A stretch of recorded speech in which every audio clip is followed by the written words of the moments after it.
नमस्कार दोस्तों, इस वीडियो में हम लोग बात करेंगे मोल्टेक पैकेजिंग पर। तो मोल्टेक पैकेजिंग एक ऐसी कंपनी है जिसके अंदर एक मल्टीवैक रिटर्न देने की क्षमता है। तो इस वीडियो में हम लोग उन्हीं कारणों को एक्सप्लोर करने वाले हैं कि क्यों मोल्टेक पैकेजिंग एक मल्टीवैक रिटर्न दे सकता है। तो चलिए इसके लिए हम लोग सबसे पहले स्टार्ट करते हैं कंपनी के रिटर्न से। तो 1 सालों में कंपनी ने 44% का रिटर्न दिया है और 5 सालों की बात की जाए तो 5 सालों में 236% का रिटर्न और मैक्स में 830% का रिटर्न। ये कंपनी तो मार्केट में 2015 में लिस्ट हुई है, लेकिन इस कंपनी को काम करने का एक्सपीरियंस बहुत ही पुराना है। तो चलिए इसके लिए हम लोग सबसे पहले कंपनी के वेबसाइट पर आ जाते हैं। तो वेबसाइट पर ये बिल्कुल क्लियर हो रखा है 36 ईयर का एक्सपीरियंस है। तो कंपनी के डिटेल एनालिसिस पर जाने से पहले हम लोग ये जान लेते हैं कि कंपनी आखिर करती क्या है। तो जैसा कि नाम से ही पता चल रहा है मोल्टेक पैकेजिंग, तो ये कंपनी पैकेजिंग का ही काम करती है। तो बात ये आ जाती है कि कंपनी किस टाइप की पैकेजिंग करती है। तो कंपनी मार्केट में मिलने वाले बहुत सारे प्रोडक्ट्स के लिए पैकेजिंग करती है, जैसे कि आइसक्रीम, पेंट के डब्बे, ये सभी चीजें पैकेजिंग करती है। लेकिन इसके पैकेजिंग को डिटेल में समझने के लिए हम लोगों को सबसे पहले इसके क्लाइंट को देखना होगा। तो चलिए हम लोग कंपनी के डायरेक्टली क्लाइंट पर ही चलते हैं। कंपनी पेंट सेक्टर के क्लाइंट्स के लिए काम करती है, लुब्रिकेंट सेक्टर के लिए क्लाइंट्स के लिए काम कर बटर्स के लिए काम करती है, रेस्टोरेंट के लिए पैकेट्स बनाती है और आइसक्रीम पैक करने वाले डब्बे भी बनाती है। इतना ही नहीं, कंपनी पंप्स और सैनिटाइजर के डब्बे भी बनाती है। अब चलिए हम लोग कंपनी के कुछ इंपॉर्टेंट क्लाइंट्स को भी देख लेते हैं। अगर कंपनी की सारी क्लाइंट्स को पढ़ने लगे तो वीडियो बहुत ही लंबी हो जाएगी, तो इसके लिए हम लोग कंपनी के कुछ इंपॉर्टेंट क्लाइंट्स को देख लेते हैं। तो सबसे पहले फूड, एफएमसीजी और फार्मा इंडस्ट्री के सेक्टर से क्लाइंट्स को देखते हैं। ITC, PNG, Cadbury, Himalaya, Amul, Nestle, Hindustan Unilever, Dabur, बेदीलाल, पेप्सी, पार्ले, हल्दीराम। तो आप लोग देख सकते हो कि कितनी बड़ी बड़ी क्लाइंट चार्ट पर देखने को मिल रही है। और यह लिस्ट यहीं पर खत्म नहीं होती है, और भी नाम पढ़ने लगे तो इमामी, अडानी, बिलमार, तो ये लिस्ट भरी पड़ी है। तो चलिए अब थोड़ी बहुत हम लोग अगले सेक्टर की तरफ बढ़ते हैं। अगर आप लोग पढ़ना चाहते हो एक एक क्लाइंट के बारे में, तो आप लोग वीडियो पॉज कर सारे क्लाइंट्स का नाम पढ़ सकते हैं। तो अगली इंडस्ट्री है paint industry. Akzo Nobel, Apollo Paints, Nerolac, Asian Paint, Berger Paint. तो आप लोग एक चीज को नोटिस कर पा रहे हो क्या कि जितने भी कंपटीटर हैं मार्केट में, वो लोग भी इसी के क्लाइंट हैं। तो कहने का मतलब है एशियन पेंट और बर्जर पेंट आपस में बहुत ही बड़े कंपटीटर हैं, और वो भी अपने पेंट का डब्बा मोल्टेक के पास ही बनवाते हैं। और ये बात सिर्फ पेंट सेक्टर के लिए लागू नहीं होती, ये बात एफएमसीजी और फार्मा सेक्टर में भी लागू होती है। और अभी भी इसकी क्लाइंट की लिस्ट खत्म नहीं हुई है। लुब्रिकेंट और ग्रीस इंडस्ट्री में भी देखें तो इस इंडस्ट्री में भी बहुत बड़े बड़े क्लाइंट इसके पास देखने को मिलते हैं, और इसके मैक्सिमम क्लाइंट्स आपस में कंपटीटर हैं। इंडियन ऑयल, एचपी, रिलायंस, ये सब आप लोग देख सकते हो कि कितनी बड़ी बड़ी कंपटीटर मोल्टेक के क्लाइंट हैं। तो आप लोग समझ चुके होंगे कि इस कंपनी के पास कितनी बड़ी क्लाइंट बेस है। और थोड़ी देर में मैं ये भी एक्सप्लेन करने वाला हूँ कि क्लाइंट होने के पास, या फिर यूं कहे कि बड़ी बड़ी क्लाइंट होने के पास कंपनी के पास कुछ एडवांटेज भी देखने को मिलता है। तो थोड़ी देर में मैं उस पर भी डिस्कस करने वाला हूँ। उतने तो क्लाइंट्स हो गए। अब इसके बाद अगर हम लोग देखें तो इसके मोल्टेक के डब्बे भी मार्केट में आते हैं। तो चलिए अब हम लोग थोड़े इसके डब्बे को भी एक्सप्लोर कर लेते हैं। अगर इसके डब्बों को देखा जाए तो हर शेप, हर साइज और हर वेट में इसके डब्बे देखने को मिलते हैं, जैसे कि 100 ग्राम, 100 ml, 125। अगर आप लोग साइड में देखो तो साइड में सारे डिटेल्स कंपनी के दिए हुए हैं। कंपनी किस किस साइज के डब्बे बनाती है, तो कंपनी 17 लीटर तक और 15 केजी तक के डब्बे भी बनाती है। और इतना ही नहीं, कंपनी अपने डब्बों का शेप भी अपने कस्टमर को चूज करने का ऑप्शन देती है। तो आप लोग कैसा डब्बा बनवाना चाहते हैं तो उसका भी ऑप्शन अवेलेबल है कस्टमर के पास, जैसे कि round Oval, premium Oval, square pack, twist pack, rectangular pack. अब हम लोग इस बात पे आ जाते हैं कि अगर किसी कंपनी के पास बहुत ही बड़ी बड़ी क्लाइंट्स देखने को मिलती है तो उस कंपनी के पास क्या एडवांटेज निकलकर सामने आता है। जब सबसे पहला पॉइंट आता है कि जिस भी कंपनी के पास बहुत ही बड़ी बड़ी क्लाइंट्स देखने को मिलती है तो उस पे इन्वेस्टर का ट्रस्ट ऑटोमेटिक बढ़ जाता है। और इस सबसे बड़ी बात ये आ जाती है, अगर इंडिया में कोई बाहर की कंपनी बिजनेस करने आती है तो उसे भी पैकेजिंग की जरूरत होगी।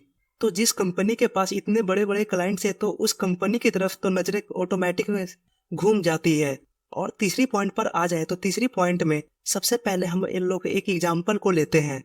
तो मान लीजिए शहर में कोई ए नाम का ढाबा है और इस ढाबे के पास देश के प्रधानमंत्री यानी कि पीएम आकर भोजन पानी कर लेते हैं।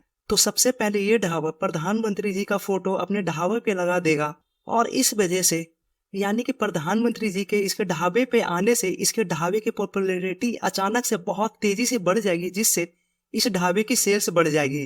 तो यही चीजें यहाँ भी होने वाली है।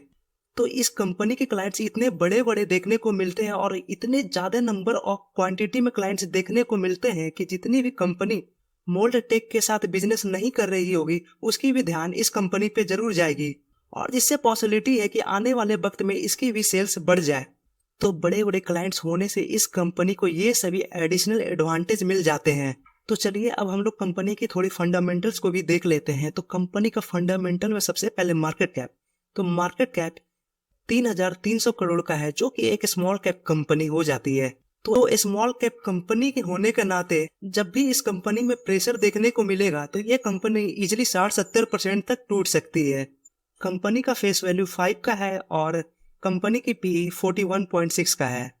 अब चलिए हम लोग कंपनी के क्वार्टरली रिजल्ट पर आ जाते हैं। तो कंपनी में सबसे पहले हम लोग सेल्स को देखें तो सेल्स कंटिन्यूअस बेसिस से बढ़ती गई और ये तब तक बढ़ रही थी यानी कि जून 2022 तक, और इस पीरियड से कंपनी में थोड़ी बहुत गिरावट होने लगी है। और अगर हम लोग ईयर ऑन ईयर और क्वार्टर ऑन क्वार्टर बेसिस पर बात करें तो दोनों केसेस में सेल्स में ग्रोथ देखने को मिल रही है। और अगर हम लोग कंपनी के नेट प्रॉफिट को देखें तो कंपनी के नेट प्रॉफिट में बहुत ही ज्यादा फ्लक्चुएशन देखने को मिल रहा है। कंपनी के नेट प्रॉफिट बिल्कुल भी कंसिस्टेंट देखने को नहीं मिल रहे हैं। अगर इसके प्रॉफिट कंसिस्टेंट होते तो कंपनी की वैल्यूएशन की बात करें तो कंपनी की वैल्यूएशन 46 का देखने को नहीं मिलता। आप कोई भी स्मॉल कैप कंपनी को उठा लो, बस वो गवर्नमेंट कंपनी नहीं होनी चाहिए। तो जो भी स्मॉल कैप कंपनी है जिसके प्रॉफिट काफी ज्यादा कंसिस्टेंट है तो उसके पीई वैल्यूएशन देखा जाए तो उसकी वैल्यूएशन काफी ही ज्यादा महंगी देखने को मिलेगी। तो ये कंपनी तो कंसिस्टेंट नहीं है, इसी वजह से इस कंपनी का वैल्यूएशन भी ज्यादा महंगा देखने को नहीं मिल रहा है। और प्रॉफिट एंड लॉस की बात कर ली जाए तो प्रॉफिट एंड लॉस में भी सेल्स को देखा जाए तो सेल्स भी कंटिन्यूअस बेसिस पे बढ़ती ही जा रही है। तो पिछले 11 सालों में कभी भी कंपनी में ऐसा देखने को नहीं मिला कि कंपनी की सेल्स गिर रही हो। और कंपनी की नेट प्रॉफिट यहाँ पर भी काफी ज्यादा इनकंसिस्टेंट देखने को मिल रहा है। अगर इस पीरियड में देखें तो आप लोग देख सकते हैं कि इस पीरियड से कंपेयर करने पे कंपनी 2 साल पहले जितना प्रॉफिट लेकर आई थी।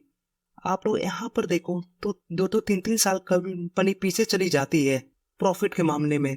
और ये क्वार्टरली प्रॉफिट की बात नहीं हो रही है, ये प्रॉफिट की बात हो रही है, ईयरली प्रॉफिट की। तो इस बातों को आप लोग को अपने ध्यान में ही रखना है।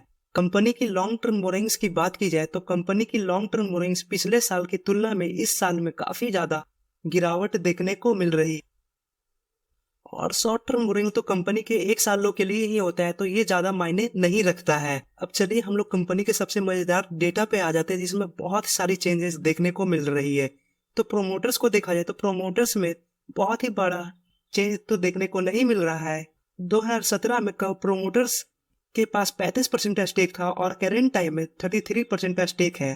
तो लगभग 2% की स्टेक में गिरावट देखने को मिली है। तो इसमें कोई हाई तौबा मचाने वाली बात नहीं है। लेकिन अगर आप लोग पब्लिक शेयर होल्डिंग पैटर्न को देखो तो इसमें बहुत ही बड़ी चेंज देखने को मिल रही है।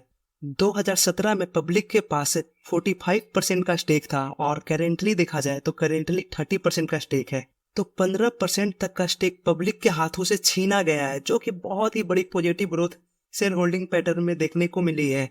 इतना ही नहीं, एफआईआई का डेटा देखा जाए तो एफआईआई का डेटा 2% से बढ़ते हुए करेंट टाइम में 16% तक जा पहुंचा है और डीआईआई का डेटा 16% से बढ़कर 19% तक जा पहुंचा है। तो शेयर होल्डिंग पैटर्न में बहुत ही बड़ी बड़ी पॉजिटिव ग्रोथ देखने को मिला है। अब चलिए हम लोग वीडियो को समराइज करते हैं।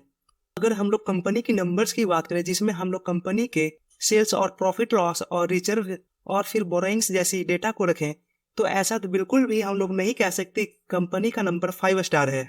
इस कंपनी का नंबर हम लोग एवरेज कह सकते हैं या फिर कह सकते हैं एवरेज से थोड़ा बहुत नीचे है। और ये मेरा पर्सनल व्यू है। लेकिन इस कंपनी में जो सबसे बड़ी पोटेंशियल निकलकर सामने आती है कि कंपनी की क्लाइंट्स और कंपनी की शेयर होल्डिंग पैटर्न्स मार्केट में जो भी न्यूज होती है तो हम लोगों से पहुंचने से पहले वो सभी डेटा FII और DIA को पहले ही पता होता है, और हम लोगों से ज्यादा कंपनी को FII और DIA ज्यादा जानते हैं। अगर FII और DIA को कंपनी में बड़ी ग्रोथ देखने को मिलता है तो वो लोग जमकर स्टेक को उठाते हैं, और यही चीज इस कंपनी में देखने को मिल रही है। तो यानी कि इस कंपनी पे FII और DIA आज पर नहीं कल पर दांव खेलना चाह रहे हैं। और कंपनी की क्लाइंट्स की तरफ से बात करें तो कंपनी बेहतरीन है, तभी तो इसके इतने बड़े बड़े क्लाइंट्स हैं। अगर कंपनी ढंग से प्रोडक्ट ना बनाए या फिर कंपनी टाइम से प्रोडक्ट बनाकर डिलीवर ना करे तो मोल्टेक से ज्यादा हालत खराब इसके क्लाइंट्स के हो जाएंगे, क्योंकि इस कंपनी पे बहुत सारे क्लाइंट्स डिपेंडेंट हैं। तो क्लाइंट्स की नजरिए से बात करें तो क्लाइंट्स को इस कंपनी का काम अच्छा लग रहा है, और लॉन्ग टर्म के लिए इन्वेस्टर्स को क्या चाहिए कि कंपनी अच्छे से काम करे। तो भले ही आज कंपनी के नंबर्स में थोड़ी बहुत कमजोरी देखने को मिल रही है, लेकिन अगर कंपनी ढंग से काम करती जाए तो कंपनी में बहुत ही बड़ी मैसिव ग्रोथ अभी आना बाकी है। और इस वीडियो को एंड करने से पहले एक डेटा, और आप लोगों ने ये चीज जरूर सुना हो कि 2030 तक FMCG सेक्टर बहुत ही ज्यादा वास्ट बन जाएगी। अगर FMCG इतनी बड़ी हो जाएगी तो उन सभी का पैकेजिंग के लिए भी तो कोई कंपनी चाहिए। तो आप लोग इसे समझ सकते हो कि ये कंपनी आने वाले समय में कितनी बड़ी बन जाएगी। और इसी के साथ इस वीडियो को एंड करते हैं। Thank you for watching.